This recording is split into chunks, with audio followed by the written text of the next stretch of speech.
I transmigrated into a wife-chasing redemption romance as the substitute for the heroine's true love. After the heroine, Willow, reunited with the men she truly loved, she was afraid I would keep clinging to her, so she had her best friend seduce me. She even declared that whoever succeeded would get 1 million. And so, Sophia cast her line at me, and I took the bait. Alicia cast her line at me, and I took the bait. Laura cast her line at me, and I still took the bait. There was no helping it. An honest man like me simply couldn't bear to see any woman heartbroken. Later, Willow came back and said she had realized that the person she truly loved was actually me. I couldn't take the bait anymore. After all, her best friends didn't agree. Chapter 1. I transmigrated into the role of the substitute for the female lead, Willow's true love, arriving on the very day of their 3rd dating anniversary. At that moment, I was standing outside a private room, holding the gift the original owner had carefully chosen for Willow. In my pocket was an anniversary ring he had spent a long time preparing. That afternoon,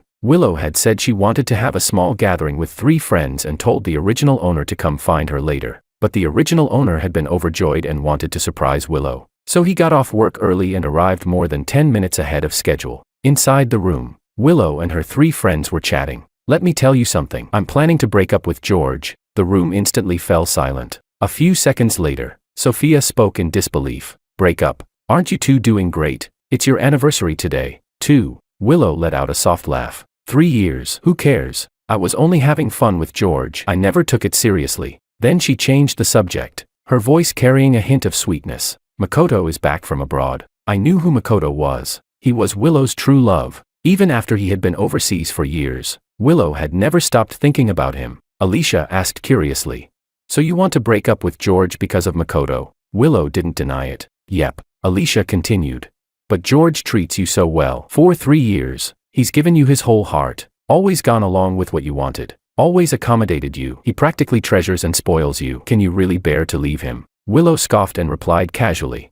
What's there to be reluctant about? I've never loved George. The only reason I agreed to date him in the first place was because he looked somewhat like Makoto. For these past 3 years, from beginning to end, he has been nothing more than Makoto's substitute. Laura's voice was cool and detached. If you don't love him, why not just break up with him directly? Willow sighed as though troubled by the situation, but the mockery in her voice was impossible to hide. I know George too well. He's hopelessly in love with me and has absolutely no boundaries left. If I break up with him now, there's no way he'll accept it. He'll definitely cling to me endlessly. She paused, her tone growing irritated. Makoto just came back. I don't want him getting the wrong idea. Someone asked. So what are you going to do? A calculating note entered Willow's voice. Simple. As long as he does something that betrays me, I can bring up the breakup afterward. Then he won't dare keep bothering me. I'm offering 1 million. The 3 of you, whoever successfully seduces George gets the money. How about it? Her friends immediately cried out in surprise. Why you're really going all out? 1 million. But George seems pretty loyal. Can he even be seduced? He's completely devoted to you. No thanks. I'm not into simps. Willow said. Come on. You're seriously turning down 1 million that's practically being handed to you. Trust me, other people might be hard to win over, but George is the easiest. He's emotionally starved and soft-hearted. If someone takes the initiative to get close to him and treats him just a little nicely, he'll fall for it in no time. After a brief pause, she pretended to be upset. We're friends. Don't tell me you won't even do me this tiny favor. As long as he makes a mistake, I can dump him without any guilt and go back to Makoto. Every word was unbearably cruel. If the original owner had heard this conversation, he would have been heartbroken. But I wasn't the original owner. Not only was I not sad or angry, I almost burst out laughing. Chapter 2. Willow's 3 friends were all stunning in their own unique ways. Sophia had fair skin and was tall, a striking beauty with bold, glamorous features. Alicia was petite and delicate, with an innocent appearance that made her look like a blooming white jasmine flower. Laura was an aloof beauty. She always gave off a cold, distant vibe that seemed to say, keep away. In short, they were all top-tier beauties. I've always been an honest person. I can't bear to see beautiful women disappointed. If any of them tried to pursue me, there was no way I could reject even one of them. I'd have no choice but to accept them all through tears. I knocked on the door, and the conversation inside came to an abrupt stop. After entering, I glanced around the room. Yep, definitely pleasing to the eye. I really had to thank Willow to get rid of me. She was even willing to deploy her entire best friend squad. So I gave her a bright smile. Willow frowned slightly, her tone carrying a hint of smugness. You're that happy to see me? I nodded. Of course I am. Willow secretly exchanged looks with her friends, probably showing off how deeply in love I was with her. I handed the gift to Willow. but I didn't take the ring out of my pocket. Although I still needed to keep up appearances with her for a while longer, a ring carried a different meaning. She didn't deserve to wear it. Her friends silently communicated through glances, occasionally looking over at me. I raised an eyebrow and let my gaze sweep across the three beauties sitting opposite me. In the original story, Willow had asked them to seduce the original owner. The three of them had tried every trick imaginable, but the original owner had only Willow in his heart. Faced with them, he remained as unmoved as a monk in deep meditation, not even sparing them an extra glance.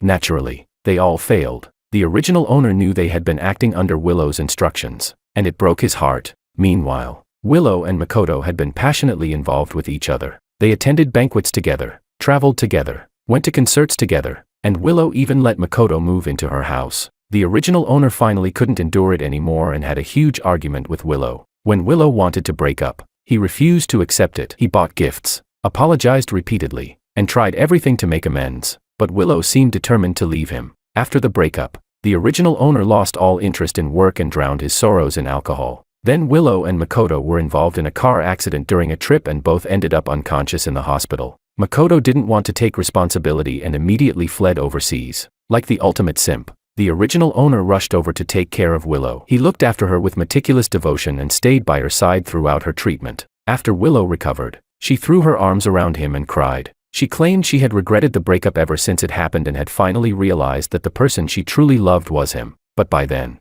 the original owner already had a marriage arrangement and was preparing to get married. He told Willow that he no longer wanted to be anyone's substitute and rejected her attempt to reconcile. After that, Willow began desperately trying to win him back. She repeated every romantic thing he had once done for her. She even showed up in a wedding dress the day before his engagement ceremony in an attempt to steal him away. And in the end, the original owner still couldn't let go of Willow. They got their happy ending together. Honestly, there are so many things wrong with that story that I don't even know where to start. Now that I'm here, I'm going to completely rewrite this disgusting plot. In reality, each member of Willow's friend group had her own reason for agreeing to help seduce the original owner. Sophia had a secret crush on him. It was love at first sight, but because he was her friend's boyfriend, she could only bury those feelings deep inside. Alicia had once been rescued by him. She had developed feelings for him because of that. As for Laura, she looked down on Willow from the bottom of her heart and considered her a rival. However, their families were close, and whenever something happened, Willow loved dragging Laura along so she could brag about having a boyfriend who was a simp completely devoted to her.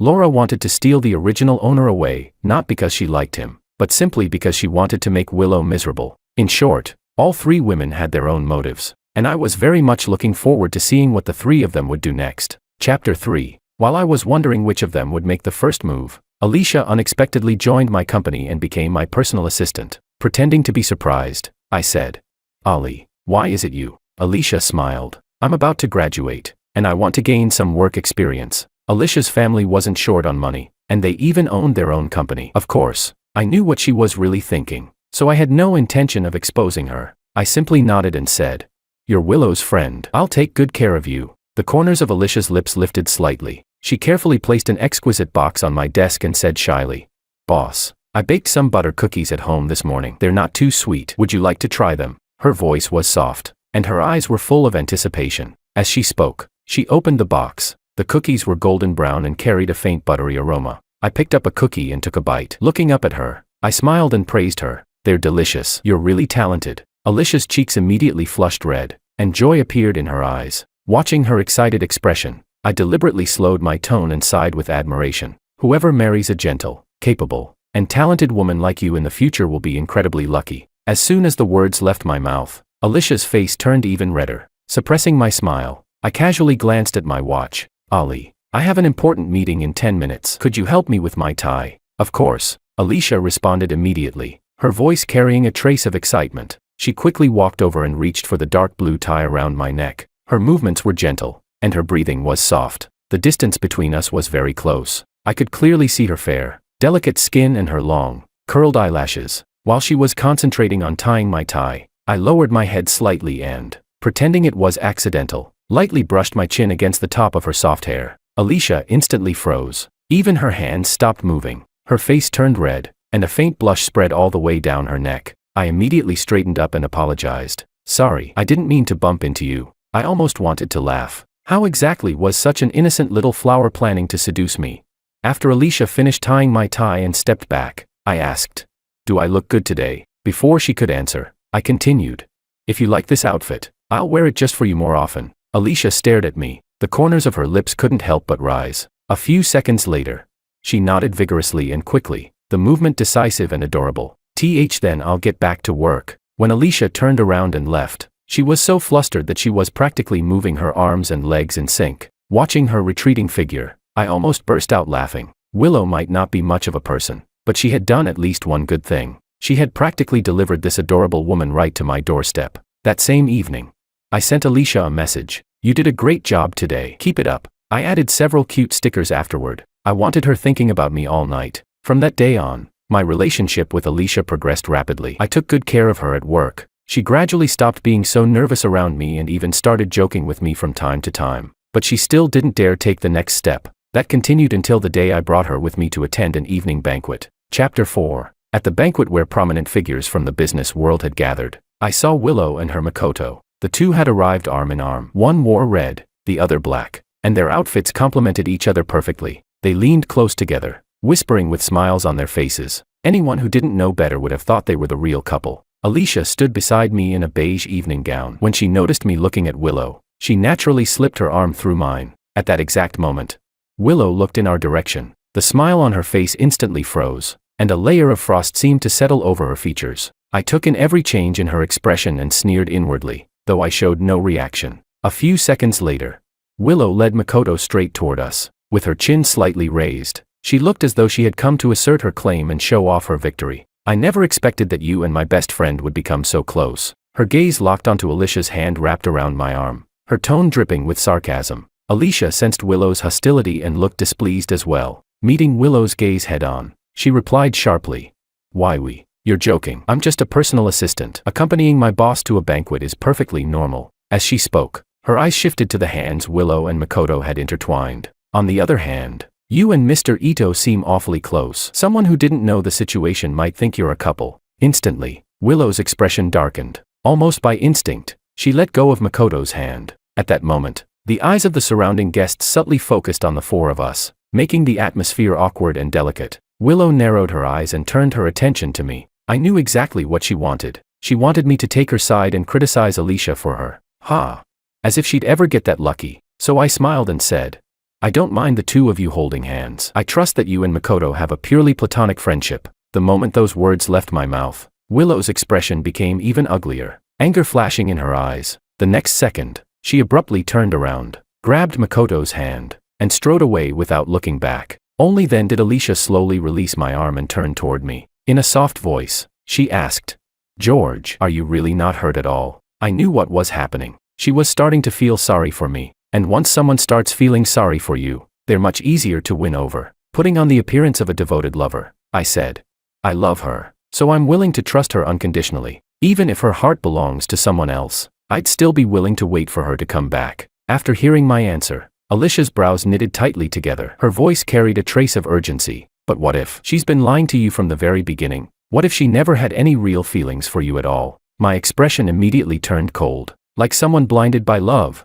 I pretended to be offended. You're Willow's friend. How can you talk badly about her behind her back? Willow is a wonderful person. She would never lie to me. Looking at her hesitant expression, I decided it was time to ignore her for a few days. You don't need to come to work for now. Come back when you've thought things through. After throwing out those words, I turned around and left without hesitation. Behind me, Alicia's eyes unconsciously reddened. After leaving the banquet hall, I drove to a nearby bar. Just moments ago, I had received a message from Sophia. She said she had drunk too much, was being harassed by someone, and hoped I could come pick her up. Of course, I wasn't going to refuse. Chapter 5. As I walked into the bar, the deafening music and the scent of alcohol hit me at once. My gaze swept across the room, and it didn't take long for me to find Sophia. She was sitting alone in a corner booth, her fair cheeks flushed with a noticeable blush. Standing across from her was a man in a tailored suit. He leaned slightly forward, speaking to her in a low voice without pause. I could see the situation clearly. Sophia's brows were slightly furrowed, her arms were crossed, and every so often, her eyes drifted toward the entrance. Understanding immediately, I couldn't help letting out a quiet chuckle. A hero saving a beauty. Such an old-fashioned setup. Well, since this trap had been prepared specifically for me, there was no reason not to walk right into it. I calmly made my way toward the booth. The man noticed me first. He looked me up and down, his gaze filled with scrutiny and challenge. Ignoring him, I turned to Sophia. How are you? Can you still walk on your own? The man spoke up unhappily. And who are you? I glanced at him indifferently. I'm her boyfriend. Sophia smiled and gently tugged on my hand. Hello, boyfriend. Her voice was soft and sweet from the alcohol. The man looked between Sophia and me several times. Without saying another word, he turned and quickly left. As soon as he was gone, Sophia slumped onto the table. Her long black hair spilled forward, covering most of her profile. I bent down and lightly tapped the tabletop. He's gone. So where to next? Hearing that, she slowly raised her head. Her eyes were unfocused, carrying just the right amount of vulnerability. Take me home. Okay, I nodded calmly. Supporting her weakened body, I led her step by step out of the noisy bar. The entire way, she leaned closely against me, her movements carrying a subtle sense of flirtation. I safely escorted Sophia back to her home. After helping her settle onto the sofa, I poured her a glass of water. If everything's fine, I'll be leaving. Just as I turned around, Sophia suddenly called out to me, George, I'm in a bad mood today. Stay and have another drink with me. Okay, as if afraid I might refuse. She walked to the liquor cabinet, skillfully took out a bottle, and gently placed it on the coffee table. Then she stared at me without blinking. Naturally, I wasn't going to refuse, so I sat down across from her. Sophia didn't say anything. She simply poured 2 glasses of wine, picked one up, and drained it in a single gulp. I glanced at her and followed suit. Sophia poured herself another drink and finished it. Then she looked at me expectantly. With a helpless smile, I drank another glass as well. The room fell silent. Only the sound of our breathing remained. After a long pause, Sophia suddenly looked up and fixed her gaze on me. George, what kind of love do you like? Meeting her intense eyes, I pretended to think seriously for a moment. Love at first sight. The instant those words left my mouth, I clearly saw her eyes brighten. But a moment later, the light faded again, and a trace of loneliness appeared on her face. I fell in love with someone at first sight too. Of course, I already knew that. Still, I deliberately looked curious. Oh, who's that lucky person? She stared directly at me and spoke slowly, one word at a time.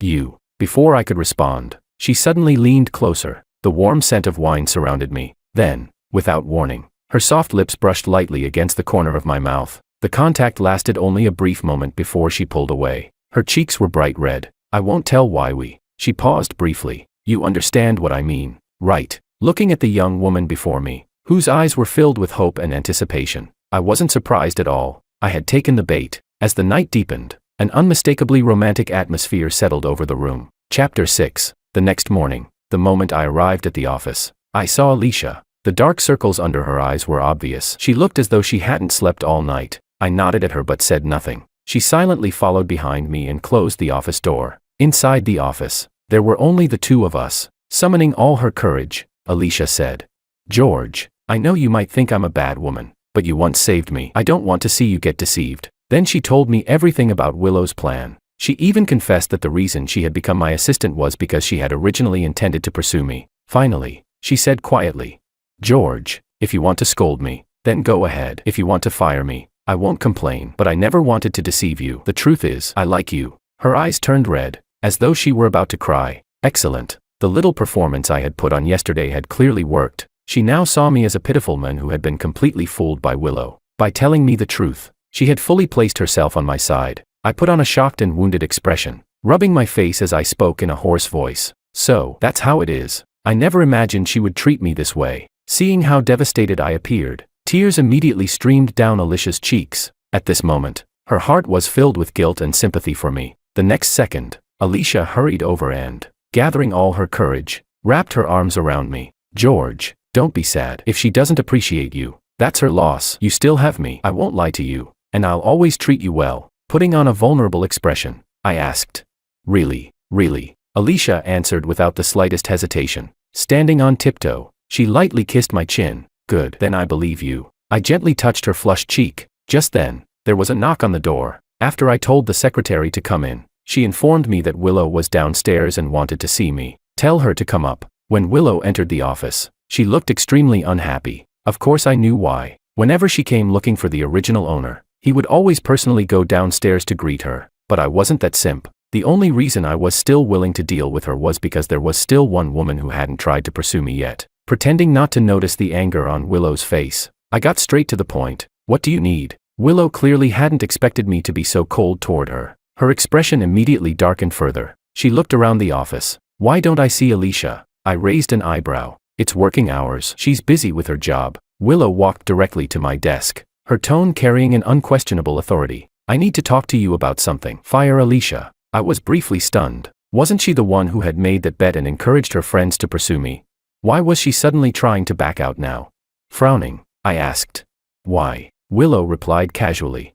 Alicia comes from a wealthy family. She doesn't need this job at all. Working here is just a way for her to pass the time. Whether she has this job or not makes no difference to her. I sneered inwardly. It was becoming increasingly clear that Willow was starting to regret her decision. That only made me less likely to agree. Alicia does her job well, and she hasn't made any mistakes. I can't fire her. The moment I finished speaking, Willow's expression visibly darkened. Her voice carried unmistakable displeasure. So you're taking her side now? I shrugged. I'm just stating the facts. She's my employee. After all, I know my employees quite well. Willow's brows knitted tightly together, and her voice rose unconsciously. So what if I insist that you fire her today? Chapter 7. I looked up at her furious face and replied calmly. This is my company. Whether an employee is fired or not depends on company policies and regulations, not personal emotions. Willow's voice was filled with obvious anger. So in your heart, your company and your employees are more important than me, your girlfriend. Instead of taking my side, you're siding with outsiders. I sneered inwardly. At this point, who the outsider really was remained to be seen. Of course I know you're my girlfriend, but don't you think you're being a little petty? After a brief pause, I looked at her stunned expression and continued. Alicia is your friend, your closest friend. She works diligently and has done nothing wrong to you or to the company. Yet you're demanding that I fire her for no reason. Willow, I really misjudged you. In an instant, Willow's expression became extremely ugly. She stared at me in disbelief. She had probably never imagined that one day I would criticize her because of another woman. It took her quite a while to recover from her shock. Her chest rose and fell violently. Clearly furious, glaring at me, she snapped. George, I'm angry. If you want me to forgive you, then fire Alicia and apologize to me. Her attitude was arrogant and commanding. She even threatened me. Otherwise, I'll never speak to you again. I looked at her coldly without the slightest sign of compromise. Unable to save face, Willow shot me one last vicious glare before turning around and storming out. Bang.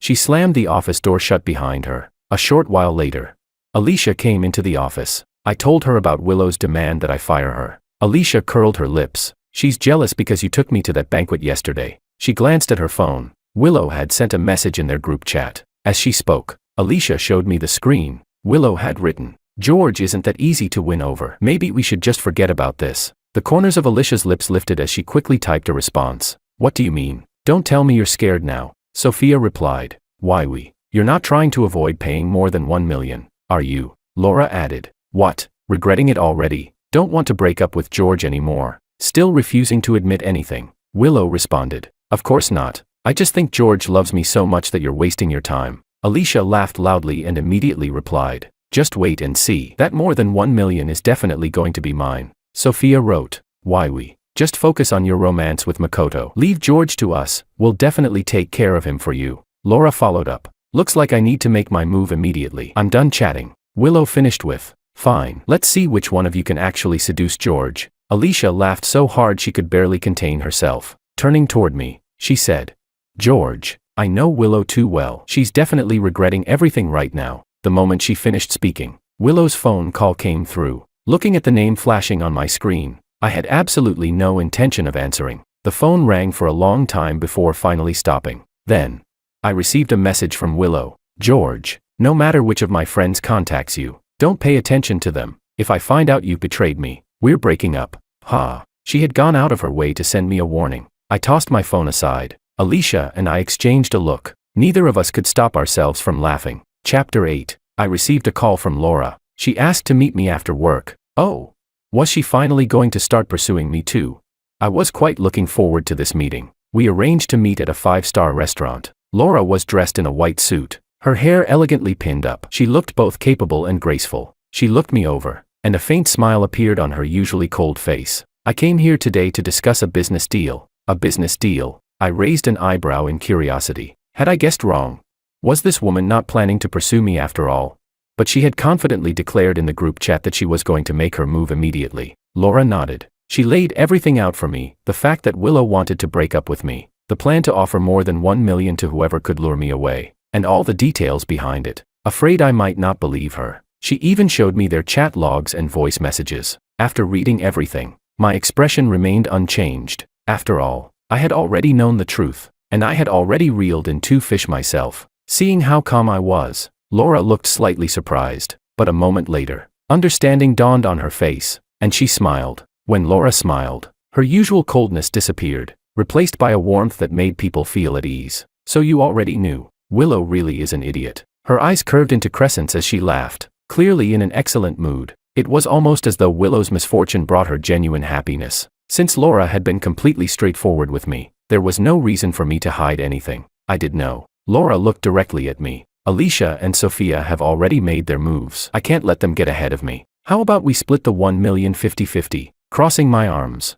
I smiled. Aren't you and Willow best friends? Laura scoffed. Who said we're best friends? I honestly don't get it. I've barely ever been nice to her, and I've openly said I dislike her. Yet my family and Willow both insist that we're close. She looked annoyed. We're rivals. I've disliked her since we were kids. When I remained silent, she pressed on. So, what do you think? I don't think I'm any less attractive than Willow. Or are you really just as Willow says, so hopelessly in love with her that you've completely lost your bottom line? No matter what she does, you'll forgive her. The corners of my lips lifted slightly. Of course not. I have no interest in being a simp. Laura nodded seriously. Good. At least you have some sense. What's so great about being a simp? A hopeful look appeared in her eyes. So does that mean you agree? After a moment of consideration, I told her. Actually, you're already 2 steps behind. Alicia and Sophia have already won. Laura's eyes widened in shock. A moment later, she burst into laughter filled with schadenfreude. Willow deserves it. Ha ha ha. I smiled and asked. So what do you think now? I had figured something out. Laura likes straightforward people. With her, being direct was actually the best approach. After thinking for a few seconds, Laura extended her hand toward me. As long as it makes Willow miserable, I don't care. Deal. I shook her hand. The 2 of us enjoyed a pleasant dinner together. When we left the restaurant, Laura asked me to drive her home. We had just gotten into the car when we spotted Willow and Makoto. Willow saw me as well, and she saw Laura sitting beside me. Her face immediately filled with shock, and she instinctively ran toward us. I simply started the car and drove away. Through the rearview mirror, I could see Willow shouting after me. I pretended not to hear a thing. She called me. I didn't answer. She called Laura. Laura didn't answer either. I could easily imagine how furious Willow must have been. As long as she was unhappy, I was happy. Chapter 9. One day, Willow stormed into Sophia's house in a rage. Sophia, those 2 shameless women, Alicia and Laura, stole my boyfriend. The moment she saw me, Alicia, and Laura sitting on the sofa, her voice abruptly stopped. Her shocked gaze swept across the 4 of us one by one. Her expression looked as though it was about to crack apart. When she finally spoke, even her voice was trembling. Explain yourselves. You're my friends, my best friends. You owe me an explanation today. Alicia smiled. Willow, you were the one who told us to pursue George. Whoever succeeded would get 1 million. Sophia continued.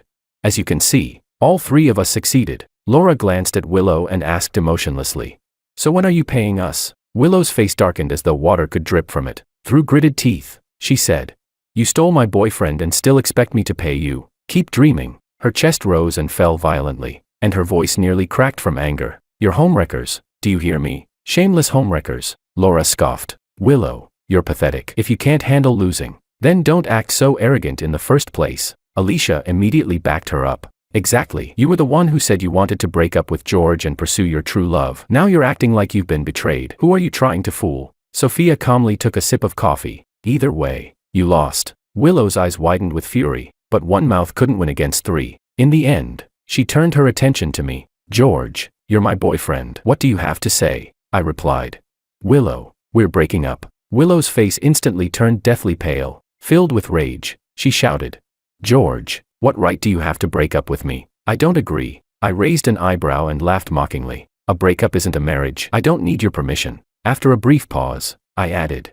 I'm not asking for your opinion. I'm informing you. George, you cheated on me. You're a scumbag. Willow's face alternated between pale and flushed with anger. Suddenly, she raised her hand as if to slap me. I grabbed her wrist and slapped her across the face instead. Willow, when someone gives you respect, you should know how to respect yourself. Aren't you in love with Makoto? Haven't you been spending all your time with him lately? What right do you have to lecture me about right and wrong? You're trying to play the victim while being guilty yourself. You're disgusting. Holding her cheek, Willow stood frozen in shock. Tears welled up in her eyes. George, You hit me. You actually hit me. Didn't you say you'd love me forever? I glanced at her with contempt and sneered. Forever? Do you really deserve that? Thank goodness I found out before marriage that you're this kind of woman. I should be congratulating myself. From now on, we're strangers. Be with whoever you want. It has nothing to do with me. Willow's face had become as pale as paper. Her entire body swayed as though she could collapse at any moment. Tears fell one after another onto the floor, and she couldn't stop trembling. In frustration, she screamed. You three are unbelievable. How could you like a scumbag like George? Smiling sweetly, Alicia wrapped her arm around mine. I like him willingly. Sophia raised an eyebrow. Looks like you're panicking. Laura cupped my face and kissed me on the cheek, regretting it now. You. Willow pointed at them with a trembling finger. Then her eyes rolled back, and she fainted on the spot. TSK. What bad luck. Sophia called emergency services and had someone take Willow away. As for the rest of us, we happily continued enjoying ourselves. Chapter 10. 1 week later. Willow came looking for me again. She waited downstairs outside my company and tearfully told me she regretted everything. George, I'm sorry. I was wrong. Can you forgive me? Her voice trembled as she sobbed, her tone humble and pleading. I really know I was wrong. I shouldn't have made that bet with my friends. I shouldn't have given up on you for the sake of my pride. And I definitely shouldn't have left you behind and gone traveling with Makoto. She grabbed my sleeve desperately, her eyes full of pleading. I've regretted it every day since then. I've reflected on everything. I really can't live without you. What I felt for Makoto was just an old obsession. I've realized I don't love him. I pulled my sleeve away from her with obvious disgust and answered calmly. I don't forgive you. Willow's sobbing abruptly stopped. She raised her head and glared at me angrily. I already apologized. Why won't you forgive me? Do you really have to be this heartless? I was almost amused by her audacity. If I stabbed you and then sincerely apologized afterward, begging for your forgiveness, would you agree? Willow's expression became even uglier. After a moment of silence, she started making accusations again. You used to treat me so well. You always gave in to me and never said a harsh word. The only reason you've become this cold is because you stopped loving me a long time ago. Right. You've probably been involved with them for ages. Turning herself into the victim. She really was skilled at that. Everything was clearly her fault, yet she was trying to place the blame on others. Enough was enough. Without the slightest hesitation, I raised my hand and slapped her. Smack. The crisp sound echoed through the air. Willow's head snapped to the side, and 5 clear finger marks appeared on her cheek. Her eyes widened in disbelief. She couldn't believe I had actually struck her in public. Looking down at her coldly, I said, if you're going to accuse someone, bring evidence. If you keep spreading baseless accusations about me, I don't mind taking legal action and suing you for defamation. For the first time, Willow truly panicked. She finally realized there was absolutely no chance of reconciliation between us. Several emotions flashed across her face. In the end, she gritted her teeth and said, fine, George, you won't forgive me, right? Then I'll marry Makoto. I'll make you regret this for the rest of your life. Hearing that, I nearly laughed. She could marry a dog for all I cared. It wouldn't threaten me in the slightest. Then congratulations. I wish the two of you a lifetime of happiness. Willow trembled with rage. After shooting me one final hateful glare, she turned and ran off in frustration. Not long afterward, I heard that Willow and Makoto had officially registered their marriage. She posted countless wedding updates on social media, seemingly determined to show everyone how happy she was. I didn't attend. Instead, I went traveling with Alicia, Sophia, and Laura. After all, I already knew that Willow's misfortune was just beginning.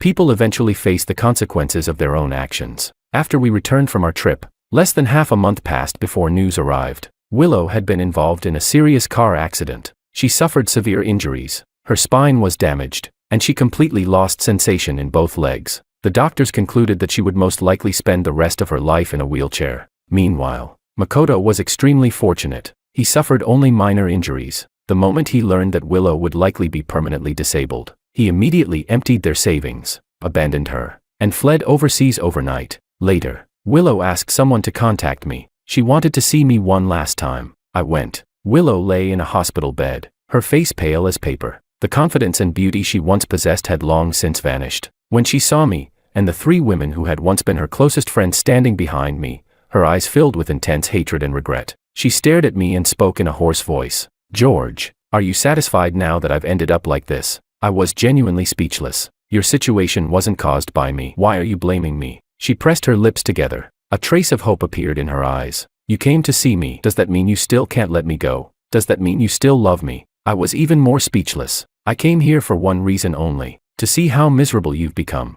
That's all. Those words completely darkened her expression. She opened her mouth to speak, but I interrupted her first. I already know what you want to ask. You want to know whether I ever loved you, right? I'll give you 3 answers. Never. Loved. I don't love you anymore. Pick whichever one you like. Considering how miserable you are, I'm willing to satisfy your curiosity. Willow immediately became emotional. Her breathing grew rapid. Before she could catch her breath, her eyes rolled back, and she fainted on the spot. My expression remained calm. I reached out and pressed the nurse call button beside her bed. Then, accompanied by the 3 beautiful women at my side, I left the hospital room without looking back. Life afterward was sweet, but I still had my troubles. For example, who was I supposed to spend tonight with?